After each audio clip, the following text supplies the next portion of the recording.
आपण आता गडाच्या पायथ्यापासून सुरुवात करू। आम्ही गडावर जात असताना गडाच्या पायऱ्यांचे काम चालू होते, ते काम आता पूर्ण झाले असेल। कोणत्याही गडावर जा, थोडं वर गेलं की आपल्याला मारुतीरायाचे दर्शन होतेच। असे म्हणतात की हनुमान हे शक्ती आणि बुद्धीचे प्रतीक आहे। 1 तास चालत आल्यानंतर गडाचे महाद्वार दिसते। या द्वाराचे मध्यंतरीच्या काळात दुरुस्तीकरण करण्यात आले आहे। येथे आम्ही थोडेसे फोटो आणि व्हिडिओ काढून गडाच्या माथ्याकडे निघालो। थोडे पुढे गेल्यानंतर जीबी रचनेचे हनुमान द्वार पाहायला मिळते। काही अंतर चालून गेल्यावर मातीत मिळालेले वाडे दिसतात। इथे एक पाण्याचं टाकं सुद्धा पाहायला मिळते। टाक्याजवळ बुद्धीचे देवता गणेश यांचे छोटेसे मंदिर आहे। आपल्याला लांबूनच गडाच्या माथ्यावर असणारा भगवा ध्वज फडकताना दिसतो। ते दृश्य पाहून पटकन गडावर चढण्याची ओढ लागते। गडाच्या माथ्यावर जाताना आम्हाला एक कुत्रा दिसला। तो भुकेने आणि तहानेने व्याकुळ झाला होता। त्याला आम्ही आमच्यासोबत आणलेली बिस्किटे आणि पाणी पाजले आणि गड माथ्यावर आलो।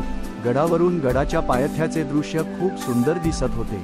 गडावरून तिकोना गड, विंचवाची नांगी असे गड दिसत होते आणि सुंदर असे पवना धरण दिसत होते। येथे तुंगाई माता मंदिर पाहायला मिळते। तसेच दगडात कोरलेले एक पाण्याचे टाके गडाच्या माथ्यावर पाहायला मिळते। नव्याने उभारलेला उंच भगवा ध्वज वाऱ्याच्या लहरीवर फडकत होता। तिथे आम्ही काही व्हिडिओ काढले आणि तुंगाई मातेचे दर्शन घेऊन गड उतरायला सुरुवात केली। या गडाचे वैशिष्ट्य म्हणजे असे की या गडावर 7 ते 10 पाण्याचे टाके पाहायला मिळतात आणि कोणताही ऋतू असो, यातील पाणी कधीच आटत नाही। हे पाणी पिण्यायोग्य सुद्धा आहे। जागोजागी पाण्याची व्यवस्था असल्यामुळे इथे पाण्याची कसलीच टंचाई भासत नाही।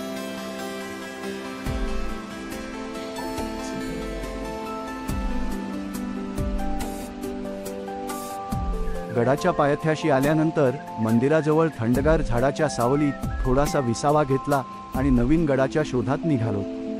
जर तुम्हाला आम्ही दिलेली माहिती आवडली असेल आणि नवीन गडाची माहिती पाहिजे असेल तर कमेंटमध्ये नक्की सांगा।